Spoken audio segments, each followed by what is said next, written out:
ሰላም እንዴት ናችሁ? ዛሬም ከባለፈው የቀጠለውን የአፋን ኦሮሞ ፊደሎች ወይንም ቁቤ አፋን ኦሮሞ ይዤላችሁ መጥቻለሁ። ስለዚህ ከአ እስከ ዛ ወይንም በእንግሊዘኛው ከኢ እስከ ዜድ የሚባሉትን ማለት ነው ይመሳሰላል ብለን አወርተናል ከዚህ በፊት ከእንግሊዘኛው ጋር በድምጽ ብቻ ነው ልዩነታቸው ማለት ነው። አራ ካሴ ሐመዛት ይበራል ከኢ አንስተን እስከ ዜድ። ይሄ ማለት ቁቤ ጉርጉዳም ቁቤ ጥጥቃም ተመረናል፣ ግን አንድ ላይ ኮምፔር እናደርጋቸዋለን ማለት ነው። ቁቤ ጉርጉዳና ቁቤ ጥጥቃ የሚባሉትን በስተግራ ያለው ቁቤ ጉርጉዳ ነው፣ በስተቀኝ ያለው ደግሞ ቁቤ ጥጥቃ ነው። እዚህ ጋር አሁን አ ባ ጫ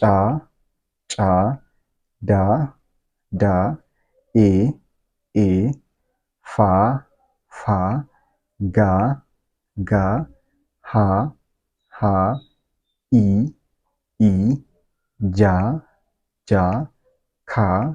ካ ላ ማ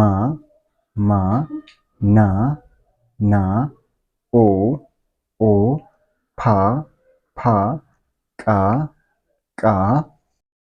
ራ ሳ ታ ኡ ቫ ዋ ጣ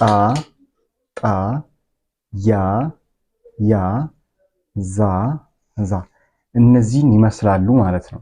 ሁለቱንም አንድ ላይ ቁቤ ጉርጉዳም ቁቤ ጥጥቃም አንድ ላይ አይተናል።